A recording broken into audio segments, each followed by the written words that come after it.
What's up, guys? Welcome back to Streetcar Shenanigans YouTube channel. This video is going to update you on what the heck is going on in the shop and why we're going loopy over here. So if you've messaged, emailed, or texted us and we're slow to respond, we're very sorry. We're trying to wrap up some huge headaches that have been killing us and get started on the real winter projects that we want to be showing you guys. So today's going to be a little bit of an update.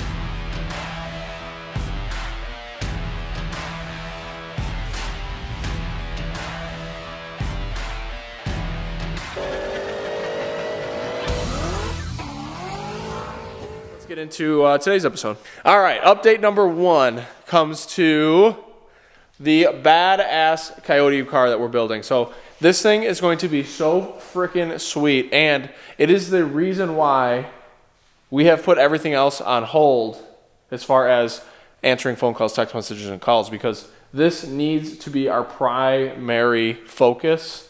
And the 2 or 3 cars that have been laying around since before this one got here have snowballed into major, I need to retire level headaches. So we are making progress on it, just not as fast as we want to, and that's going to change soon. So Eric and I are watching this and you're like, these guys, I swear I'm going to kill them.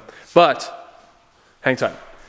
So here it is. We have the whole front end stripped on this thing. It's ready to get washed. And we're going to start filling all the holes. The Scott rod panels to delete these front aprons here that we're going to smooth out, those just shipped today. So they were on back order and they just shipped out. So hopefully we'll see them by the weekend, if not Monday next week, which is okay. But tomorrow we're going to start filling all these strut tower holes. We're going to weld those up, weld all these up, and smooth everything pretty nicely and get it body worked and painted so it's smooth perfectly. The only thing that's left in here that we still have to take out is that wiring harness we got to tuck out, and that's it. And then I have some miscellaneous hardware hanging out in there, just for reference, really. We have a tubular lower bumper support that shipped today. We have a tubular front bumper support that shipped today. So those are going to be 2 tubular items. We're pretty pumped. I mean, this thing's going to be sweet. The things that we have done to it, obviously you can see it's pretty much a shell now. It has no body kit. We took off the side skirts, which need to be replaced. He's got a new rear bumper and Cobra panels coming and a different spoiler, so that'll all come off next week. The shocks are the only thing that's left underneath here, but the bottom is totally gutted. The Maximum Motorsports full-length subframe connectors are fully TIG welded in.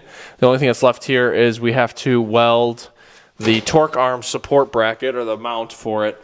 But that'll come once the rear end is back from powder coat. We have the rear end getting 9-inch ends, narrowed it 1 inch on each side, and that's going to be coming back so we can order axles and get the torque arm mounted to it. Pretty pumped about that. That's going to be really, really sweet. All right, so that wraps up where we're at with the Fox Body project. Stay tuned for a whole episode on the engine bay filling procedure and what we're going to be doing, how we're going to do it, and then what it's going to look like when it's all done. Obviously, that'll happen a little bit later. Pretty pumped about it. Update number 2 is for Jeremy. Now, Jeremy's car was originally coming here for, this is headache number 3. We're going to count down, headache number 3. This was originally here just to get wired. And then once we started working on it, wiring was the last thing that this thing needed. It needed, I mean, it definitely needed wiring. Don't get me wrong. Do we even have, I don't even know if we have it anymore, but I mean, the main harness was literally chopped, just like. Oh, no, we don't have, we just have it all separated now. I mean, it's no good. It's no good. Like somebody took like a 1-inch cable cutter and just nipped that thing. And he's like, oh, it just needs to be wired. No offense, Jeremy, but. Then it had no trans mount, no drive shaft, rear end needed to be built, rear brakes were locked up. Exhaust was off of it. There's still a handful of other things that are off of it. But we have employed some help that is helping us wire the car up, so it's kind of helping get it done faster now, since it is going much further than we planned on it being here. So we have our friend who's stellar at wiring, has everything labeled. He's gone through the harness for us, depicted what wire is going to be going where, and has it all set up and labeled so we can get the factory gauges to work, get the factory headlight turn signal switches to work, and then obviously put in a switch panel. We have 2 options for switch panels. We have this, and then we have a whole painless kit. And I think this is what we're going to end up putting in it. Now, this was originally labeled but we're not really using it for any of those things. I mean, we are, but only a couple of them. Most of them are going to be auxiliary and accessories. So we turn the switch panel around, and look, it looks just as nice. So we still are going to have, you know, ignition, crank. That's a 2-position that we're going to put on the electric fan override. And then these ones are mostly going to be extra because everything's going to be controlled through the PCM. So you guys will see that wrapped up on hopefully, I don't know when you guys will see it, but hopefully Saturday is when we wrap it up. Headache number 2, we're going to get to this one.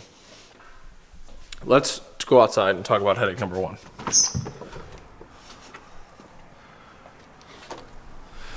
This, ladies and gentlemen, is headache number 1. Wes, we love you, man. Good guy, good car, but this thing has turned into a nightmare to the worst extent. We've had the motor in and out of this thing 3 times. It had a bent valve that we did not know until we had it back together the first time. And we had a misfire, and come to find out it had a bent intake valve. So the whole thing had to come out and take a head off of it. Now then it went back in, and then we insisted that we change the fuel line routing. So this is partially self-inflicted. And we wanted to make sure that the rails were not dead-headed on the back. We like to loop them, and we looped them. Well, on a crusher, you can't get to the rear line. So when we put it together the second time, it leaked, which required us dropping the engine down and tightening that thing. It ain't going to be leaking anytime soon, I can tell you that. And put it back in again. But that the time involved in those miscellaneous fixes has been astronomical. I mean, it's just insane. And but now it's together. Now it's super sweet. I know the camera doesn't really like. All right, so there is the engine bay, 3.4 Whipple crusher, stock bottom end, stock motor. And it really has fought us quite a bit. But we had to do a lot of things to it to get it finished.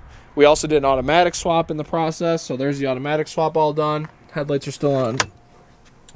And, I mean, we're happy with it. Now, all that's left is tuning. It's official. And, in fact, I started earlier today, and the PCM said it was at 215 degrees, and the fans didn't come on. And that was the last straw for me. I was this close to just pushing it out here and maybe dropping something flammable inside of it. I mean, it was so close to getting to that point. But we still love it. I mean, we love what we do, guys. Insert sarcasm, but not really. All right, so that wraps up all the headaches that are going on, and they're all towards the end of being finished. The blue VMP car is still at the tuner, and it has transmission parts problems. So, you know, another piece that we didn't have anything to do with has a miscommunication between the transmission and the shifter type, and it won't do anything that it's supposed to do. Although now it starts and idles well, but we can't get it to hold a gear, so we can't get it to stick in, you know, 3rd or 4th gear on the dyno. So that's got to get resolved, and other problems. But let's talk about the crown jewel of the shop. This baby is awesome. She's so sweet. There's not one person that comes here that's like, that is not real. It is real, ladies and gentlemen. That's a real car. This is not a figment of your imagination. This is legit. This is a legit replica that is top-notch parts. Mediocre build quality mechanically. Top-notch parts. Now, you guys might remember in our early days, Gary has a 67 that's outfitted very similar to this. And I swear the people who put them together have to be consultants of each other's companies, because, man, do they have a lot of similarities in things that were meant to cause problems. I don't know if I'm going to dive too much into that right away, because we are doing a separate video, but I just want to show you guys what we're doing on it tonight, which is we're going to be changing all the intercooler piping.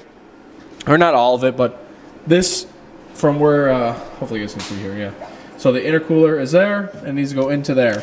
They had a silicone 90 to a silicone 90 to a silicone 90 to a silicone 90. It's really kind of silly. So we're changing that. We didn't really like that. So we have all new vibrant aluminum tubing. We're going to weld up a new charge pipe on that side. We're also going to relocate the blow-off valve, which was front and center in the engine bay. I can still show you that piece. We have that piece. Look at that custom bad boy. So nothing's wrong with the blow-off valve. It's super sweet, except everything in the engine bay that we've been messing with is now black. I'll show you. And this used to go right over the distributor into the Phi-Tech carb hat setup. So it used to have this Holley 4-barrel throttle body deal. Nothing's really wrong with them aside from it's kind of been proven that this is like a kind of a boost restriction. It doesn't really perform too well in this configuration based on our sources.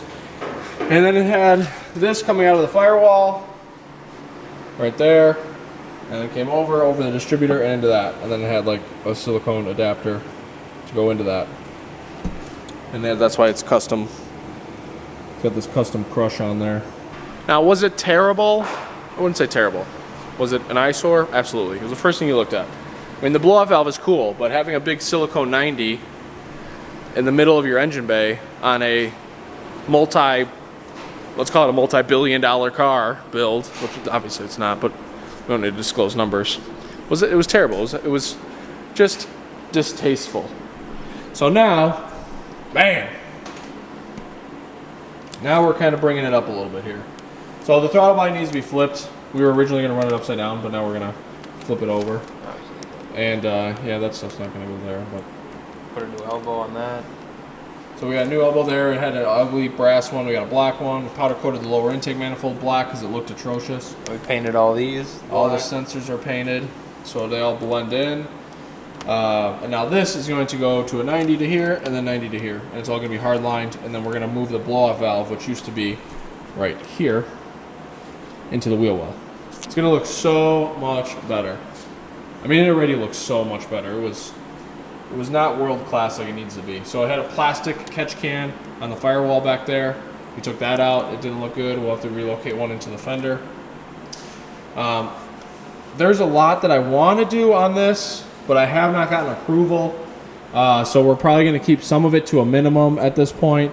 You know, maybe we'll see Eleanor back here, but we really just wanted them to be able to drive it first. But like this coolant radiator block off thing for the air conditioning, I mean, that is why is that right there? It looks terrible. It should be in the fender. There's nothing in the fender. That should be in the fender. That horn should be in the fender. The map sensor arguably should be in the fender. The fuel pressure regulator is not allowed to be firewall mounted, yet there it is, snugly mounted to the firewall with a blue fitting on one side. What is going on? That's going to get changed. That one's getting changed while it's here. Those other ones, to be determined. This is the type of crap that we see. I mean, it's like, this car is amazing. It's beautiful. It sounds awesome. And then you start digging into it, and it's like an onion. It's just like, oh, it had a cast crankshaft with a steel gear, and it wiped out the cam gear like 3 times. It has 2 different camshafts. The motor's been freshened up twice. The motor was wiped when we've seen it. We had MJE go through it the second time. It had like 200 miles on it, and burned oil like it was its job. And The owner didn't even drive it. yeah, the owner of the car hasn't even driven it. Only his son. Yeah, and shout out to the Menon family for letting us work on their beautiful cars, because we're happy that you guys entrust us with something like this. And even though we're ripping on it, we still like you and we still love the car. Well, guys, I think that ends my rant. It is very late, and I wanted to give you guys some kind of update because you haven't heard from us all but one video in the last couple weeks. And just know it's just because we're really trying to hunker down on getting caught up so we can organize our thoughts, organize our projects, and get back to cranking out good, consistent content for you. So if you've made it this far on this video, thank you so much. And if you are one of the 62% of the people who watch our videos but are not subscribed and you're still watching, please subscribe. Greatly appreciate it. All right, we are out. We're gonna go back to what we're doing tonight, and we'll see you guys in the next video. All right, guys, let me interject with progress on the before the end of this video because we ended up staying late tonight. So I'm gonna give you guys an update before we close out this video. So we decided to pretty much remake the charge piping from the Pro Charger. Now, from the Pro Charger to the intercooler is halfway decent. There's a coupler at the intercooler and a coupler at the blower. I'm okay with that. However, on the other side, on the driver's side of the car, was not the case. Here is what was in it. So this came out of the intercooler and into the fender well, just like that. Weighs a ton. But as you can see, I mean, it's just vibrant 90s. And what we did, or in the progress of, bam. Much better, so much cleaner looking. And we're gonna powder coat this wrinkle black along with the one in the engine bay. I think I started to show you guys, but now we're putting the Holley elbow on it, and we're gonna have to come out of here right into this one. But now it fits great. This still needs to get cut short. Now what I was gonna do is I was gonna put the blow-off valve on this one also, because the blow-off valve used to be hanging in the middle of the engine bay. So I was gonna put the blow-off valve like right here. But realistically, since we have the opportunity to move the blow-off valve, the ideal situation for a blow-off valve is to be pre-intercooler, so you're not blowing off cooled air. So if you put it before the intercooler, when it discharges, it's discharging heated air that hasn't been cooled yet. So it's a little bit more efficient. I'm not sure if it's proven. I know on Brian's we put it right at the throttle body because that's kind of how it packaged and displayed well in the engine bay. This one we're kind of keeping it a little more sleek. We want it to be a little bit more streamlined in the engine bay. So we're going to hide it. And I'm actually going to take off the existing charge piping on this side and put it, yeah, like right here behind the fog light.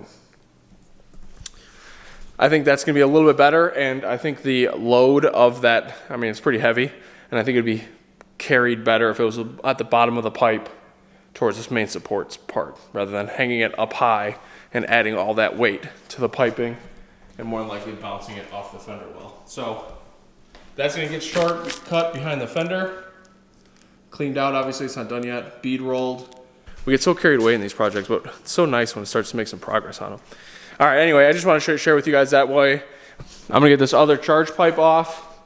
I already cut off and recoped the flange, so I could put this on the bottom right here, weld that on, and yeah, I'm gonna show a blow-off valve again. Change some of the vacuum line routing, but it's gonna look really clean not having it and just having a nice pipe coming into the engine bay. I like it. All right, so we have wrapped up the charge piping until the engine bay. We still have to do the engine bay. We got to get a different 90 that goes into the throttle body. But I relocated and recoped the blow-off valve flange. So this is actually on the driver's side like I was showing you guys. So this all is good. All I got to do is grind out the inside so it matches. So kind of the port looks the same. It looks a lot nicer that way. But now it will sit. There's the other piece. Now it'll sit up in there like that. And the blow-off valve will be right behind the bumper. Pretty sweet. I kind of gave them like a little brush finish just to kind of experiment. I'm going to get them powder coated wrinkle though for sure. But they look good. And we probably took like 4 pounds, 5 pounds out of the rubber side. So that's nice. So we got to order a tight radius 90 to go into the intake manifold or the throttle body, and that's how it'll get wrapped up. All right, we can go to the end of the video now. All right, guys, sneak peek, little PS on this video. I know we were about to end it, and you're probably picking a video to watch next, but I did finish the Eleanor charge piping, and it looks pretty freaking sweet, and I just want to kind of show it to you guys really quickly. We did flip the throttle body back over. It's unfortunate that this is facing up, but it just works better for the throttle linkage. We end up having to do pie cuts in order to get this nice and tight into the fender well. I think you guys already seen what's going on from here. Everything's in. Not quite done yet. I got to bead roll the edges. I already got the one in the throttle body bead rolled. I got to bead roll this one in the fender well on the other side of the fender and at the intercooler. And then we're going to take them all to powder coat, get them all wrinkle black. It's going to look freaking awesome. But I'm beat. It's been like a lot of long days this week. So there's just a sneak peek, and stay tuned and subscribe for more on this car soon.